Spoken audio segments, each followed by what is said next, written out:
All right, so real quick, just a side-by-side 3 woods. This is my Sim 2 that I've been so fond of for 4 or 5 years.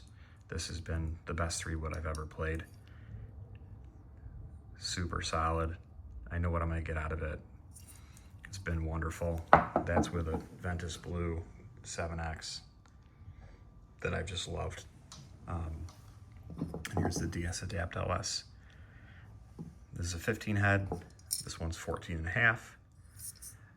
But this one also has the sole weighting, which is nice. So I'm 13, 13, and 3, just because I have a tendency to keep the face open and impact, so that's worked really well with me. And I've been able to adjust this sleeve on the Future Fit to C2, and C2 has been my jam. So that's what it's telling me here. I haven't referenced this. I just used the graphic from their website, and that helps me get a better idea of where I want that ball to go. This just floats around, and then once you select, it's seated quite nice. It doesn't move. I don't see any derby issues, but you can see how it's doesn't appear to have any larger spacing. It might be a little bit there. Doesn't, maybe it's just the camera playing tricks on me. It looks like it's, but as you can see, conversely here, you can see how much different that is in the gap and the shaping of this to create that face and eye angle changes. So I've always been on a standard loft with this one. Right hand I haven't adjusted, so you can tell by all the schmutz on there that it's, once it was in there, it just stayed, it hasn't been moved since. So maybe a little cleaning this afternoon. I'm done with this. Will be nice and good for it. That is if it goes in the bag, wink wink.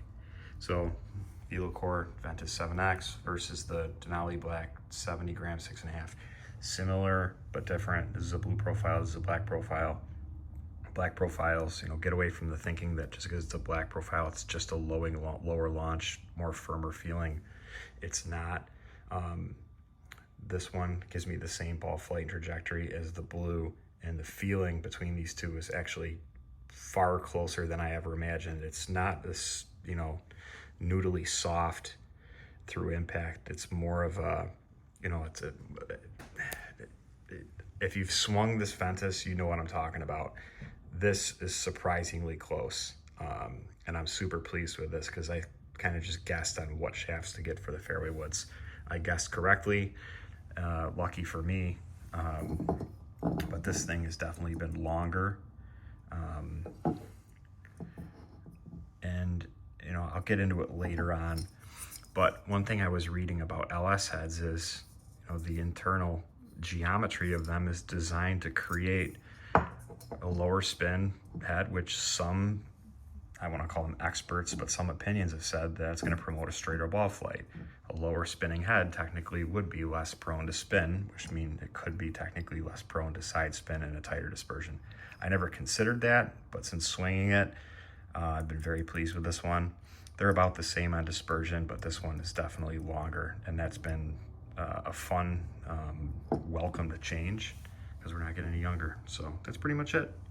I don't see any. Someone asked, is there a durability issue of this holding up, with this, floating sleeve? I don't see where that would ever be a case. I mean, if you set what you want, you leave it there, this thing's locked and it's secured and it's seated well, so I don't think that's going to go anywhere. But all said, proper club, it's working well so far.